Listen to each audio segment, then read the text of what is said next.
Gone, boy. D thing now. D thing.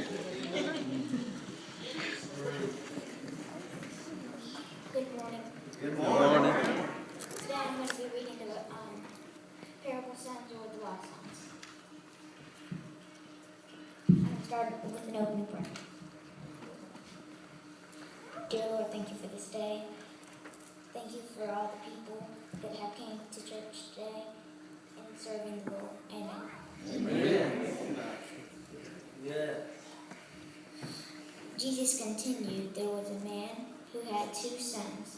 The younger one said to his father, "Give me my share for the estate." So he divided his property between them. No longer after the younger son got together all he had set off was for a distant, and there squandered his wealth in wild living. After he had spent everything,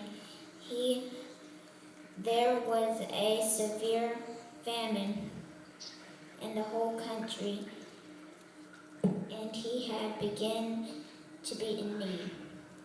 He lost all of his money. He was starving because he used it on useless stuff. Come on. When you use it on useless stuff, you won't have a shelter over your head, you won't have any food, you won't have any clothes on your back, because he used it on useless stuff. Come on. Need to hear that. So he went and hired himself out to a citizen of that country who sent him to his fields to feed pigs. He longed to fill his stomach with pods that the pigs were eating, but no one gave him anything.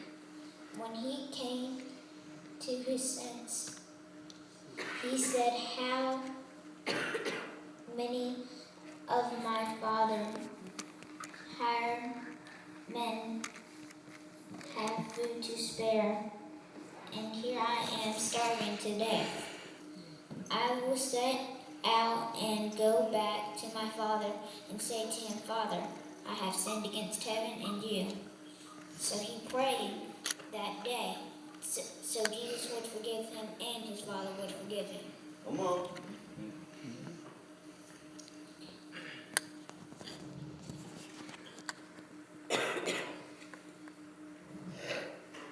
I am no longer worthy to be called your son.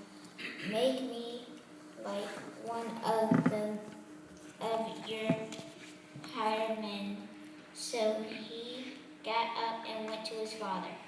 But meanwhile, he was still a long way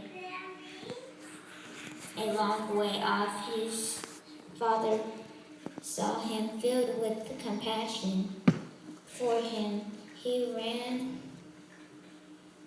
to his son and threw his arms around him and kissed him.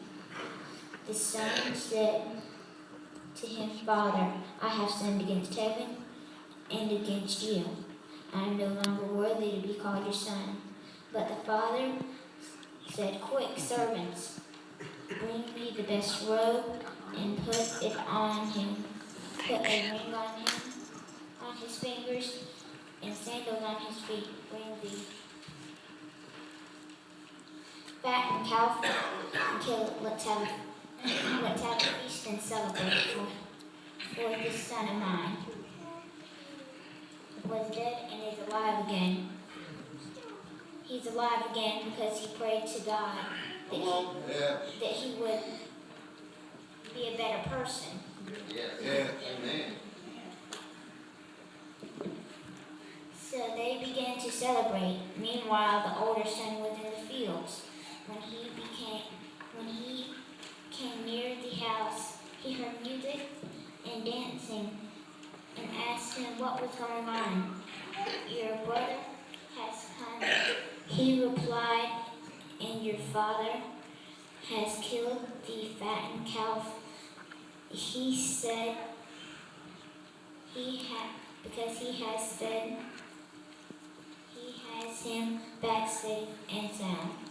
The other brother became angry and refused to go to his father and went out and pleaded with him. The older brother was jealous of his other brother. Come on.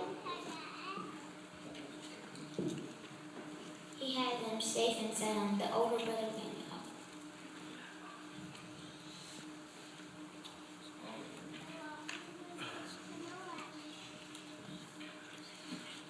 So his father went out and pleaded with him. Years I've been slaving for you, and you disobeyed.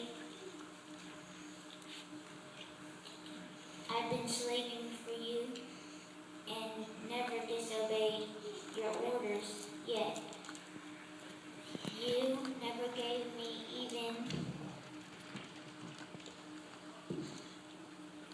even a young goat so I can celebrate with my friends. But when this son of yours has squandered your property with prostitutes, come home, you kill a fattened calf. My son, the father, said, you are always with me.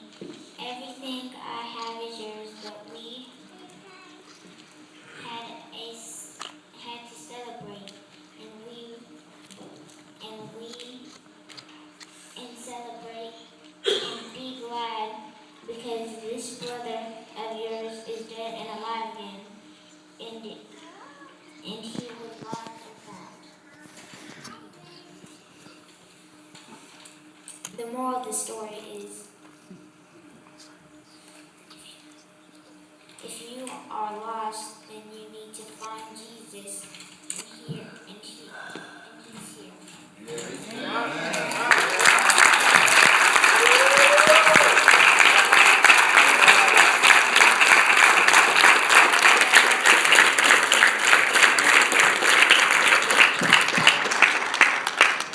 Amen. One thing I like about Ben is being a